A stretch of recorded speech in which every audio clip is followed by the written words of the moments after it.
Welcome into an off-season edition of the North Idaho Prepcast on IdahoSports.com, breaking down everything in Districts 1 and 2 in the state of Idaho.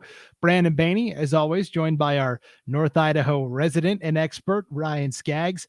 Ryan, we're in the off-season. How's your off-season been so far? So far, not as tan as I'd like to be, but we're working our way there. So, yeah, but it's been good. It was nice having a week off last week and being able to just kind of take a breather after, what was it, 40 some weeks or something like that um, of doing this every week and plus play by play and everything else. It's been nice to kind of catch our breath. Yes, for sure. So we are in the off season, which means we're not going away. But what are we going to talk about? The news cycle's a little slow right now, so we wanted to bring you this off season series where we're going to talk to different athletes and coaches throughout the summer, and we're going to get it kickstarted here with a coach that I don't know if you can have a better last couple of years, but the head boys basketball coach from Lapwai, pleased to be joined by Coach Zachary Eastman. Coach Eastman, thanks for joining us. Hey, thanks, guys. I really appreciate you guys inviting me onto your show every week. We tend to love watching your show and love to hearing all about the White Pine and also the local teams around our area. So I appreciate what you guys do and appreciate the invite. Well, we talked a lot about your Lapwai Wildcats throughout this past year because, Yeah. man, what an incredible couple of seasons you've had. You just finished up, was it your third year as the boys basketball coach? Yes. Yeah. My third complete year with the Lapwai. Yes. So, Coach, has there been another coach in the state of Idaho that's had a better 3 years than you've had? I mean, probably the last Lapwai coach, I'm guessing. So I would first place I would look for those details is in the Lapwai history books. So I know the girls program are pretty close to me and Ada are pretty close to each other. Yes, because she's fairly new to the position as well. So Yes. tell us a little bit about your background. You didn't grow up in the state of Idaho, right? You're a transplant. For sure. Yeah. So I grew up in Minneapolis, Minnesota. My dad was a college basketball coach for 30 years. He was a Division III JUCO college coach. So I've been around college basketball my whole life. He coached football, baseball, and basketball in college, but he ended up focusing for his last 15 years just on basketball. He won the national title, coach of the year. It was at a junior college called Central Lakes College in Brainerd, Minnesota. So my philosophy on basketball and everything, it literally all comes from my father. He let me coach with him, and I was there for all the recruiting. I was there for summer basketball. I was there for different summer programs that he ran. So I pretty much got the ins and outs of college basketball. Now with high school, night and day with college. But there's a lot of philosophies with basketball that I carry with myself from my father. So literally, I played all through high school. I went to a 2-year school, Bemidji State, played 2 years of basketball there, then transferred to Haskell University, which is it's an NAI school in Lawrence, Kansas, right next to Kansas University. I graduated from there, played my other 2 years of basketball there, and then through life, I got to Lapwai, and now I have a great job working here with my career, and then also I landed the boys basketball job. You mentioned Haskell University. You did have one of your players commit there this year, did he not? Yes, I did, and that comes from my connections with different schools that I have in the Midwest, and also Haskell, if you do not know, is an all Native American school. You have to be a Native American enrolled tribal member to go to school there, and tuition is free. So you cannot beat that. You are in the NIA level. So let's say for baseball, if their baseball teams make it to NAI, they'll be coming to Lewiston for playing against LCSC in that brand of basketball. It's in a really good conference. The College of Ozarks, a lot of schools from Oklahoma, Kansas, Iowa, Texas. So it's really, really good basketball. So AJ is actually leaving tomorrow. They have a preseason already going down there. So he's already leaving for school tomorrow. And he'll start his summer league program, and then he has an 8-week program there. They're going to be working out with Kansas University, which just won a national title at the Division I level, and now he'll be able to be working right aside those kids that are future, NBA players. And then That's I awesome. have Titus. Then I have Titus Yearout. He leaves on Friday. He's already going to training camp for the University of Idaho, and they've already want him down there right when school ends. So, our boys right now, we're training them to get them ready for college, and now, now it's time for them to spread their wings and fly on their own. And Cross signed with community colleges of Spokane too. Yep, Spokane That's Community awesome. College. Love their coach.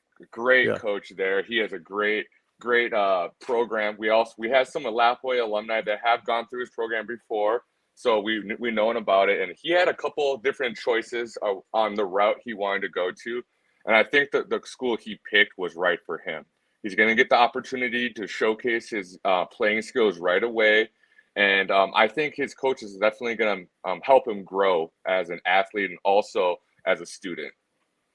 That's fantastic. Yeah, so that's AJ Ellenwood and Titus Yearout and Cross Taylor, who were just the cast of many characters that helped Lapwai achieve success this past year. I was kind of joking. You guys won the 1A D1 state championship down in Boise, and then Titus kind of hung back because Idaho was playing in the Big Sky Conference tournament in Boise as well. And I was joking that, if the Vandals were smart, they'd try to sneak Titus in there and get a uniform on him, and maybe it would help him out right away, right? Yeah, I mean, he's a man child. I tell everyone this. I know I'm 33 years old, and I work out all the time out this, and he's the same size as I am. I mean, he's a grown man already. He has a great head on his shoulders. He started lifting heavy, I would say, in 8th grade. So by 4 years into it, I mean, you're gonna tell that it's working. So definitely he's gonna be ready for next year. No, I was talking to one of the football coaches, and I mentioned Titus. I was like, "Oh, you got this kid that playing basketball. You're gonna be able to sneak him on the gridiron too, because he was a Gatorade State Player of the Year in football too. So he's no slouch as far as an athlete goes." Yeah, that's funny that you mentioned that, because we have other Lapwai players that are getting recruited for football for Sage Lone Bear. We have a couple players that are local kids that are getting recruited by big time schools, and when they called me and they said, "Hey, coach, can we meet with one of your players?" Titus was the first player I thought of. I was like, man, they're gonna try to get him for basketball too now, or football too. But then again, they were talking about Sage. But my first thing that clicked in my head, I was like, man, he's gonna have a choice. Sage is an absolute monster on the Yeah. gridiron too. Yeah. Oh, for sure. And he's a great kid. I mean, I would love to steal him on the basketball floor. He actually grew up with he grew up with the kids that I'm playing with, that I'm coaching right now. But everyone has their own path, and whatever his path is, I mean, we support everyone in Lapwai. So whatever his path is, we'll follow. And just like our boys, whatever path they choose, we will support them. Even if that isn't at Lapwai, we have a bunch of kids. I wish I could tell you all the kids that should be at Lapwai that aren't. And I'm a Clarkson kid, so I know of a few. Yeah. So we definitely, it's always good. But that's the one thing about Lapwai in our community, is that we'll support you wherever. And we actually, Lewiston's one of our rivals, but we love going to Lewiston games. We really do support them a lot. And, the Valley is big on supporting. We want to see Lewiston go far. I know they want us to go far. And, Clarkson's the same way. We support all them over there. So I feel like, we do compete with each other a lot in the Valley, but also we're like the number one supporters for each other too. Yeah. And having great coaches like in Lewiston and the coach in Clarkson, they're such good guys, and Clarkson too. So it's easy to like them. Absolutely. So you were telling us a little bit about the path you've been on and the journey you've been on. What is your Native American heritage? So I'm actually from the Crow tribe, which is a tribe in Montana. We're pretty close to the Billings area. I've actually never lived there because of my father was always coaching and everything, so he did bring me there. But I go back all the time, and then actually going to Haskell, you have over 120 different tribes at one school. So you tend to learn about everyone. So I had kids on my teams from Florida, Alaska, Minnesota, Kansas, Idaho. We were all from everywhere. So it was really cool to learn everyone's heritage. And my father was very spiritual man, so I kind of grew up knowing my culture, representing my culture, and being proud also. Yeah, I know the Crow Reservation well. Hardin and Lodge Grass are the two main communities Oh yeah, there. yep. My That's my awesome. high That's my awesome. You know that, yeah. Yeah, my high school had to play Hardin in state basketball my senior Yeah. year, and it didn't go well for us. So that's Oh, well, trust me. I'm getting phone calls from them saying, "Hey, why are you there? Why aren't here?" So I am getting those calls from all my family back home and stuff, you know. But I like to tell them, at the end of the day, we're all Native American, and we're all working on this goal together. And you never know my future. I don't know my future, but right now I'm very set on making these boys in Lapwai, the best we can be together. You and I traded messages, I believe it was on Instagram, pretty quickly after the state tournament ended, and you sent me a video of your kids back in the gym, and it wasn't Yeah. even 24 hours after you'd gotten back home Hmm. from the Idaho Center. Yeah. And now I kind of mentioned to you, I was like, that's a testament to what you do as a coach. Of you're doing your job when the season's over and your kids aren't ready to quit yet. How have you built that into your program? Because some people think of it maybe as being like strong-handed or something like that. That you're like slave driving these kids into like showing up Hmm. every day, but like Hmm. all you have to do is unlock the door and turn the lights on, and your kids are there. Yeah. So we have different kids. So we don't have, like, I'm not saying every kid's a gym rat in Lapwai. No, we have kids Yeah. that play different sports that definitely do, but we have a select kids that, they focus on basketball. But what I've tried to create is a safe place, number one, a safe place where they can go to just play basketball and have fun. Okay. My second place is their future. If they want to make basketball their future and want them to succeed and go to the next level, that's another kids that I have in my gym. And also my third kids are those kids that are found the love for the game. Once you see success, you want to be a part of that. And when you see kids working hard, then it's easy to jump on and be like, okay, I see what the hard work they're putting into it. I want to do the same, or I want to get that notoriety. I want to get to that next level. And so we have those kids that have already been pushed that way. Now we have our other kids just jumping in that same wavelength, and now we're all pushing together. So I mean, again, it's a split between having fun, being serious, and then giving them a safe place too. yeah. You mentioned a safe place. What are the pitfalls that your players or your students could Yeah, possibly I'm fall into? for sure. I mean, that happens all the time through any community. There's negative and there's positives. In our areas, I just believe that some kids in our area wouldn't deal with what they have to deal with in Lapwai. So there's a lot of different things in our culture and everything that is more difficult. And then with basketball being at such a high level here, you're put on a pedestal where you have to be the best at all times. And sometimes that pressure does affect people on wanting to play or not wanting to play. And some people, I feel always that you have to love the game. I can't make you love the game. And so what I'm trying to do is make it fun for those kids and create an atmosphere where being told what to do and being told times and places, it's not necessarily a bad thing. That they take it and they love it and they're like, okay, I was told to be at the gym at this time. I don't have to be there, but I want to be there. And that's what we're trying to create, that willingness to want to be there. You kind of mentioned a little bit there about pressure, and I was Mhm. I was talking to somebody from Southern Idaho about your program, Mhm. and they had asked the question. It was like, man, they travel well as far as fans. It's crazy that they have everybody coming. It's like, Mhm. it's the only program in the state of Idaho I would equate to Texas football. Yeah, That that's a it great the, analogy. the community is absolutely immersed in For what sure. basketball is in Lapwai, and is there, do you notice that there's a pressure on the kids at all? Like, cause I know that there's like, you know, the pecking order of hierarchy that some kids may have had brothers or cousins that came through Mhm. that won a state title or two or three or even four. And then it kind of permeates down through the program, or is there just an immense amount of support, win or lose? No, we got to win. So I like the definitely, honesty. yeah, I'll be straight. We have to win here. So, but what that comes from that? Like, I love that question all the time.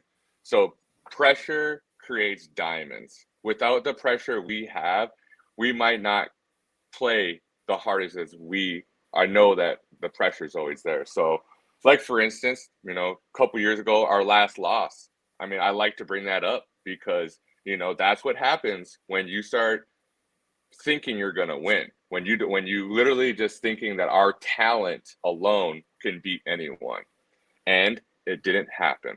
And so when things happen like that, that really clicks with some of our players. Like, no, we have to put the work in. Now we have to keep grinding, and with pressure coming from family, friends, school, I mean, yeah, of course, that's always going to be there. But that was built before we even got here. Yeah. So this wasn't something that right now we're in this pressure situation. We got to win. When I got here, Zach, you have to win. No, that pressure was already built on with the people that were before them doing what they've done, 9 state championships before I got there. It was more an expectation than it was like, yeah. Yes. Yeah. So the expectations, it's always there. But with the press, each family is different. You have some families that are really like the Ellenwood family in basketball completely. Yeah. Every person in their family, from boys to girls, all played basketball. Then you have other families that maybe didn't play basketball, and they don't really have that pressure, but they love the game. So I feel like it's all different based on, your family you're into, your relatives. But at the end of the day, I mean, basketball brings something to this community to be proud of. Yeah. And that's what it's all about. Pressure and all, that's okay. We can deal with the pressure, but being proud of where you come from and that being proud to be able to play a sport in front of your community and them to follow you, I mean, it just means the world to us. Yeah. No, I was at the Coeur d'Alene game when you guys played up here. Yeah. And I want to say that your crowd probably outnumbered the Viking crowd like 2 or 3 to 1. It was pretty incredible to be there. That was an insane environment. I know when I walked in and I kind of I know my fans are coming. That's not a question. And the road sucked. Like, there was not good road conditions at all. And trust me, it doesn't surprise me. But then when I saw Coeur d'Alene's fans there, and they might have read the weather report that day and said, hey, we might not be able to make this game. I just knew, like, well, our fans are coming. So you guys, we're going to have a home game here then if you guys don't show up, which kind of happened, Yeah, I think I was joking with somebody from Terrell's family, and I was like, did you guys follow the snowplow up here, or what? How'd you guys get into town? Yeah, exactly. I mean, they follow the bus, right?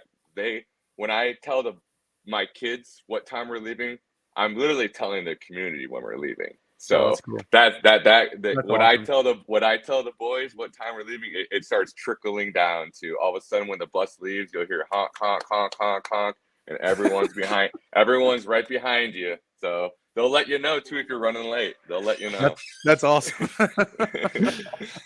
I love how you guys have adopted the mantra of we'll play anybody, anytime, anywhere. If it's a 5A school, 4A, whatever. What are you trying to schedule some more of those, big Coeur d'Alene type games?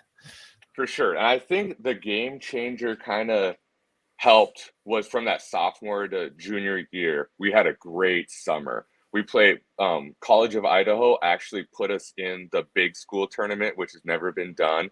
So we're the only 1A team playing the 5A teams. LCSC, we're the only team playing all that. We played Lake City, the Coeur d'Alene, all that we played, all them again. So I think that set the standard for me. I was like, we can't go backwards now. I need to. And then playing those teams in the summer, I built good relationships with their coaches. So that kind of helped for me to like set up some games where like, hey guys, can you guys squeeze us in? We'll come there. And then they actually, some of them said, yes, we'd love to play you guys. So it worked out perfectly. I mean, then this year, I feel like it's a little different because now Idaho basketball is based on the max preps so much now that to put us on your schedule, it's a risk. It is a risk. And that happened. and so now teams, you have to look at that kind of stuff now, and that those decisions, losing to Lapwai might really, can hurt your standings. So right now we're really in that mix of trying to find, we have about 3 extra games right now where we're in the mix with teams where we're trying to figure out if we can make it work. Last year, I think one of the most special things that I felt like about last year, it wasn't the teams that we beat, because we could have lost those games too. They were very talented teams. But what I thought was the most special about it is we did it on the road. People didn't realize that. You look at our schedule, our first almost 11 games were on the road. Our first game was against a team that St. Mary's was just second in 3A, 2A state champions, So, I mean, we didn't give each other any warm-up games. It was right back to it. And that came after these boys just went to the state title, our third place state in football. So I only had them for 4 days before that game, before we actually had everyone for a full practice. Yeah, and that was your closest game of the year, was that first game against St. Mary's. And I think, was that the only game that was single digits? Yes, I do believe that was the only game that was single digits. I mean, it was so funny. We do in practice, we have so many plays that go, like, if there's, we do this thing called situational basketball. So the last 20 minutes of a lot of our practice is situations. We're down 10.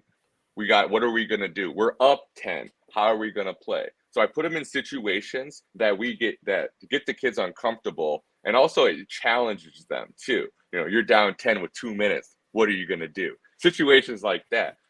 Well, we had so many plays for 30 seconds left, 1 minute left, down, and it never happened.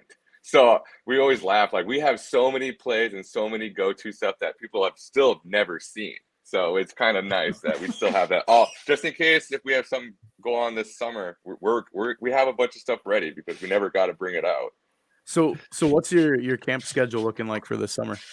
Yeah, so like a quote you're always going to hear me say, basketball never stops in Lapwai. Since basketball ended, we've had open gym pretty much every day.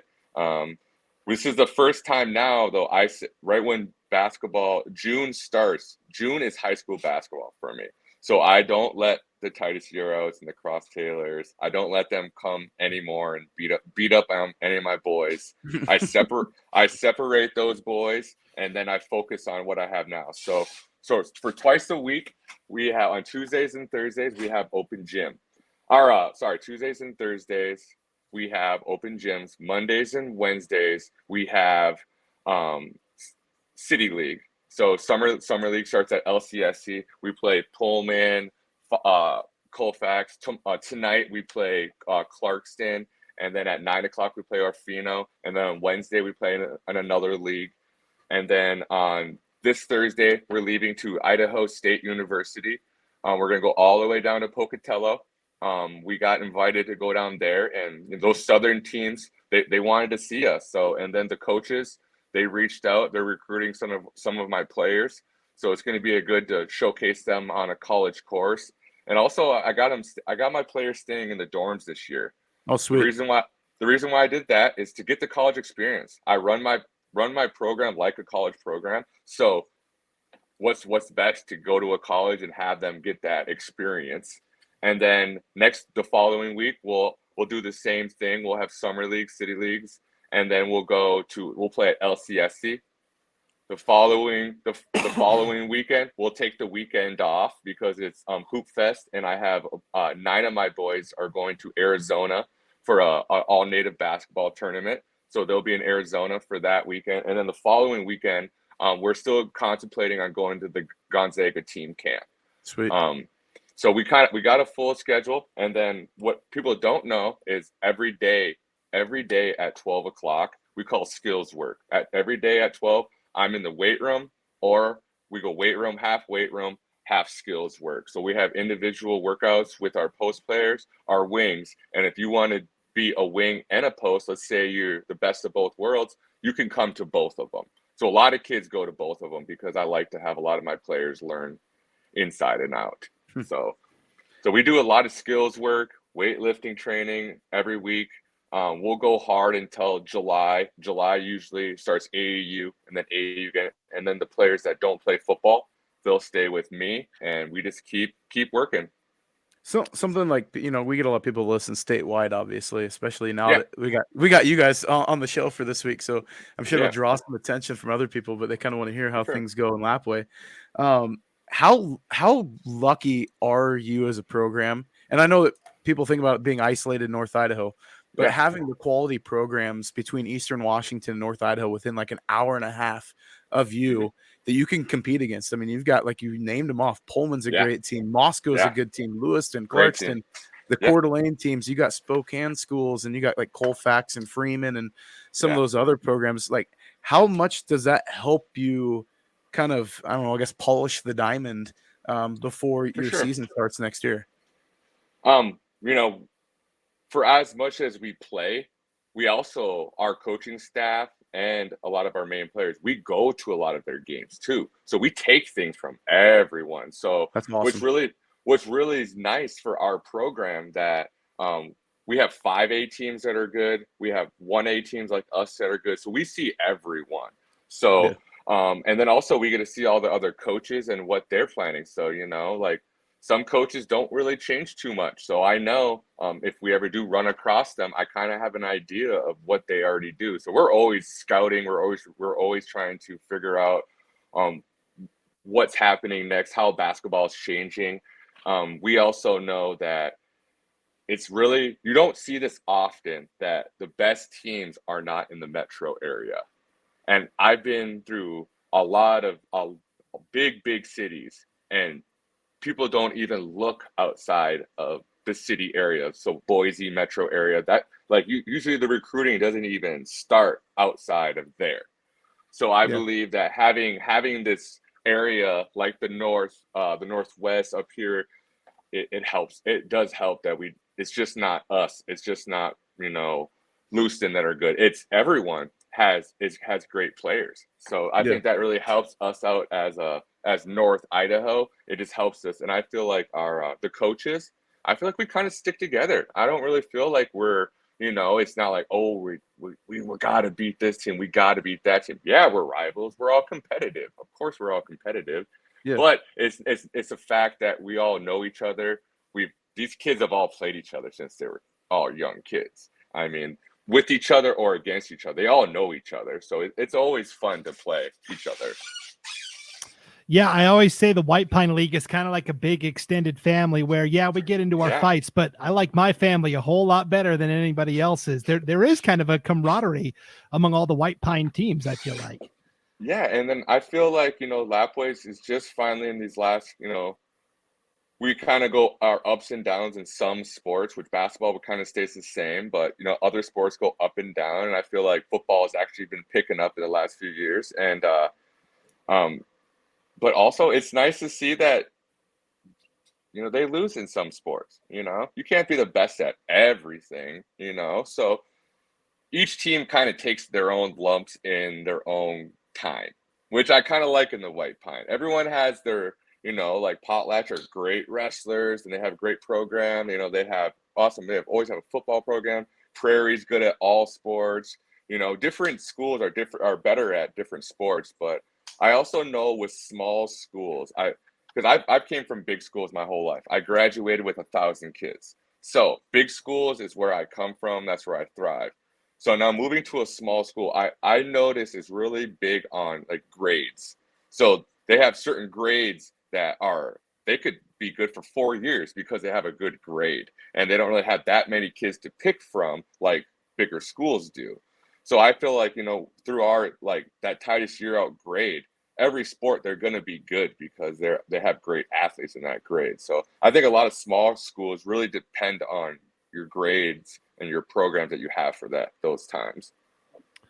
For sure. And I talked to Titus after state, and he said, we got more coming. I'm the oldest of, I think he said 7, right? 7 or 8 year outs. Yeah. So I have Elias coming up right now, which he's a stud. He's a lot different than Titus. not physically or anything, but like just Titus is more vocal leader and Elias is more reserve. You know, you got to talk to Elias to get him to talk, kind of person. But athletic wise, I mean, he holds the name Euro very well. I mean, Titus is he's a big brother. He when he goes to the gym, he makes, you know, Elias is there. So when he goes to the weight room, Elias is there. So that translates to pretty much all of his younger brothers and sisters. And he has some sisters that are going to be really good at basketball also. And so you're going to be hearing the Year Out name on both sides very shortly. I know that Titus got a lot of talk this year. And it was something that, you know, I talked about last year when I had you guys for the state tournament. I was like, as good as Titus is, the best player on the floor might have been an underclassman, and it could have happened again this year. And I mean, let's talk case why not? I think, you know, he kind of goes under the radar as far as athletes in the state of Idaho, because you get so many of those kids like from Hawaii and, you know, kids on the east side that are down there in like the Pocatello and Idaho Falls area. But Case's recruiting, how much different has that been for him compared to Titus's recruiting? Did Titus's recruiting help Case's case? I guess that sounds weird word-wise, but did it help him through this recruiting process and how he's been getting noticed now? I believe everything with our program helps. The more eyes you have on your program also helps. But also I know that recruiting is changing. Recruiting is a lot, especially even from Titus's freshman year to now, for how much social media and then going through COVID and seeing all these coaches that are now Zoom meetings, you're having send me highlights instead of being at your games. Your games are live, so they're watching the games live now instead of coming to the games. So it is changing a lot. And AAU is just, I mean, AAU is that's where all your high level coaches are. And Case, you know, seeing Titus, what team he was on, seeing that, you know, he was on select team down in Idaho, down in the metro area. So I mean, Case has seen all that and he understands it. But I do believe that what we've brought to Lapwai, the more eyes, that helps Case's recruitment in the long run. Yeah. But I mean, Case has been traveling since, gosh, man, maybe second grade. He's been going down to, you know, playing on Seattle teams, playing on Portland teams, playing on very high-level basketball teams since he was like really young. So I don't really take a lot of credit for what Case has done in the recruiting-wise because, I mean, I've already had very, very high-level college coaches at D1 level talk to me about Case. So, and then, you know, so it's really tough to say that what we're doing, that's exactly what happened just because of the recruiting so much different than it used to be. But I do believe that, you know, with the notoriety and what we do on social media and really trying to play bigger teams, I feel like that is helping his recruitment. And let it be known, I took a lot of heat for selecting Case as the MVP of the state tournament last year. I mean, I understand why. I totally understand why. But again, I mean, hey, numbers don't lie. I'm a numbers person. I mean, Case has been one of my most consistent players since I've had him. Yeah. And consistency is what you want in any program and in any individual. You had 4 guys on that roster that could have been MVP anyway. So I mean, let's be honest. Yeah, I mean that's. Thank you for even saying that. I take pride in when people say that. That really makes me feel good because I mean, for how good Titus was, I really appreciated how you guys let other people know that there's more on that team because when you have certain players that get so much notoriety, it takes that away from the other kids. And some kids might get discouraged. Maybe parents might get discouraged. Maybe family members might get discouraged. But at the end of the day, the state championship says Lapwai Wildcats. So that's our end goal. Everything else that we get, that's all. Thank you. We appreciate it. But at the end of the day, we only have one goal, and that's to win a state title. So everything else that comes, that's all. We appreciate it, but that's not what we're playing for. Definitely. Yeah. Personal favorite of mine was Terrell Ellenwood Jones. He really got you guys going in your state tournament opener against Lighthouse Christian. Came out, hit 3 threes in the first quarter, and it was off like a rocket from there. You talked about social media. I think really a lot of eyes were open 2 years ago when Kyrie Irving on social media gives Lapwai a shout out. What was that like when that happened? And you're like, oh my gosh, this NBA superstar just said, let's go Lapwai. I had to watch it again.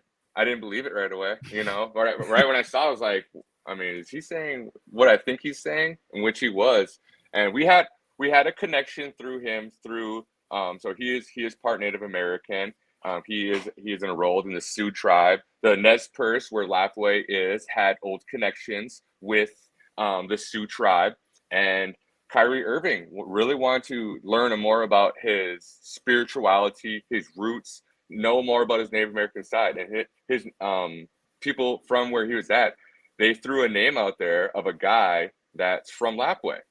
And so, I mean, he was, before basketball games, he was calling this person from Lapwai, and that he was praying to him, giving him words of encouragement, spiritually trying to be there for him. So when we were going to the state championship, Kyrie was like, hey, what you got going on? Hey, he's like, oh, well, we're going to state champion. He goes, I would love, can I give them some words of encouragement? And of course, you're not going to turn down words of encouragement from Kyrie Irving. So he did that all on his own. That was not asked. That was not planned. That was all spur of the moment. Yes, let me make a phone call. Sent him the video, sent it to us. So it wasn't like a pre-thing, like he held that video for weeks. No, it was spur of the moment, sent it to us, and we're at where we're at now. And we still have connections with him. I mean, there is definitely some things in the work. We are definitely trying to work on different things in our community where maybe we can have another surprise for next year. Cool. That's super cool. Yeah, that's awesome. Well, Coach Eastman, I feel like I could talk to you for like 2 hours about basketball. The time flew by, but we really appreciate you coming on and talking to us. You're a bright, young, vibrant coach for the game of basketball, and you're such a great leader. And an excellent follow on Instagram and all the social media accounts. So I do give you props. You changed the game when it comes to high school coaches. And I appreciate that. You advocate for your kids so well. So hats off to you. And I appreciate that so well. Again, like I said, the times are changing. I learn from my surroundings. I really try to base my program on a college program.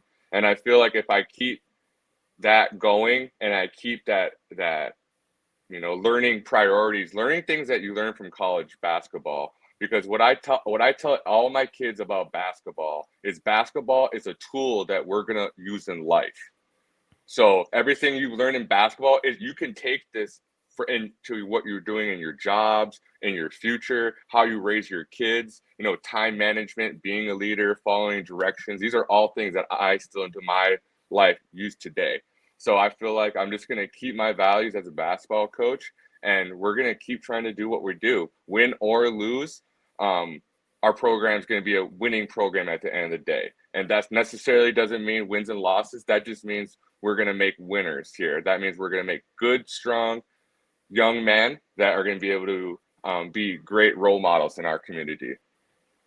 Yeah, I think that's fantastic that, I've seen so many times where high school basketball is the peak, where you're saying, it's just the start of the journey. What are you doing past high school basketball? Yeah, I love that. So keep up the good work. We'll be watching very closely to see what Lapwai's up to this year. And thank Case's dad for the sweatshirt.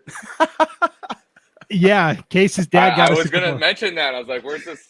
I was going to mention that. Where's the sweatshirts at? It's 75 degrees outside up here. I'm not wearing it today. Too hot. Yeah, I was going to mention, I was like, I hope he didn't send you the t-shirt that he made also. If you guys haven't heard anything funny about the t-shirts. No, what happened there? I've not seen one yet. Well, maybe I'll send one to you and you guys can wear it sometime. But all right. We had some t-shirts that were pre-made. That I didn't know about. And I'll just give you a hint. Good thing we won. So so there was some t-shirts that were made that it could have been bad. It could have been bad. So, but it ended up so yeah, and that wasn't brought to me in my attention until after we won. So if anyone saw those, hey, I wasn't a part of that, but it was a pretty cool gesture and it's pretty fun. Yeah, that's awesome for sure. All right, well, Zach Eastman, boys basketball coach at Lapwai, thank you so much for hopping on with us today. We really appreciate it. Thanks a lot, Coach. Awesome. You guys have a great day. Yep, you too. Take care. Wow, how cool was that, Ryan? Zach Eastman, Lapwai boys coach. He's such an easy guy to talk to, and he, like I said, he advocates so well for his kids, and he's changing the game, I think, in the aspect of the use of social media, especially in small school athletics. Like, he does it unlike any coach in small school athletics in the state, and so he's definitely putting. He does a better job than most big schools, let's be honest. And a lot of it's just him. And he's the one that's accomplishing that stuff. And he's willing to put in the time and effort because his kids are worth it. And, so hats off to Coach Eastman and what he does, because he's got an awesome group of kids. And I'm picking them already for my favorite for state again this year. But that's a long time from now. But yeah, he's got a great crew in front of him still. You're really going out on a limb with that pick there, right? Yeah, that's a tough one. Yeah. Yeah. All right. Well, stay tuned for more great off-season content like our interview with Coach Eastman. We will have more of these athlete and coach interviews headed your way throughout the summer here on the North Idaho Prepcast. So thanks for tuning in. For Ryan Scaggs, I'm Brandon Baney, and we'll see you next time on IdahoSports.com.